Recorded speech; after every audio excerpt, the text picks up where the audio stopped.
Right now I'm standing next to a green golf course in the deserts of Arizona, which is a sight so common that we forget to think of how unusual it really is.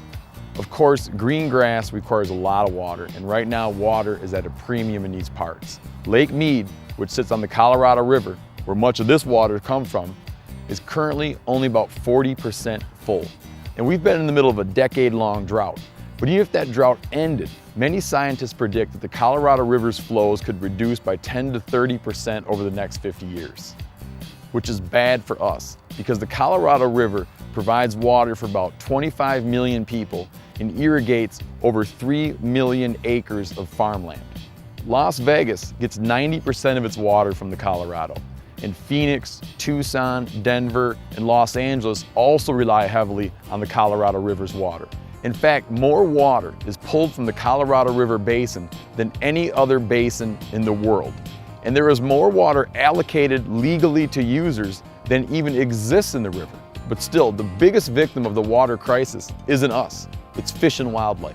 80% of all invertebrate life forms in the Southwest rely on the riparian zones of rivers. Of the 1,200 species that are endangered or threatened, half rely on rivers and streams.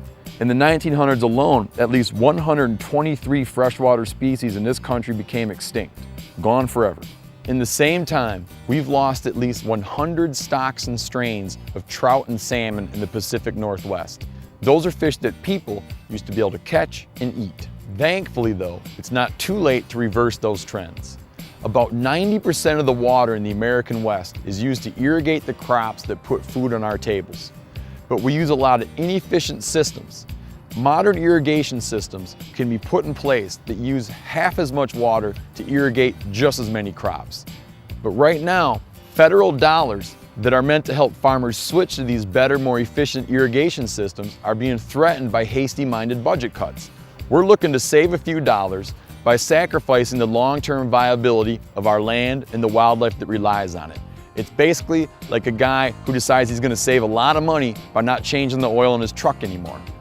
Also, we need to look at the antiquated legal system that governs water allocation in the West. If a farmer wants to conserve water and then save some for fish and wildlife, he should be able to do that. But in some states, such as Wyoming, saving water is viewed as abandonment, and doing so can cost a farmer his water right.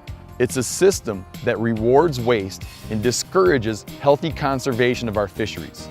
This needs to change. Finally, we need to really look at how we live and at the decisions we make. Do we really need irrigated bluegrass lawns if it comes at the expense of our hunting and fishing? And how many golf courses do we really need, especially if it's going to lead to a situation where we don't have opportunities to fill our freezers with anything besides ice cubes?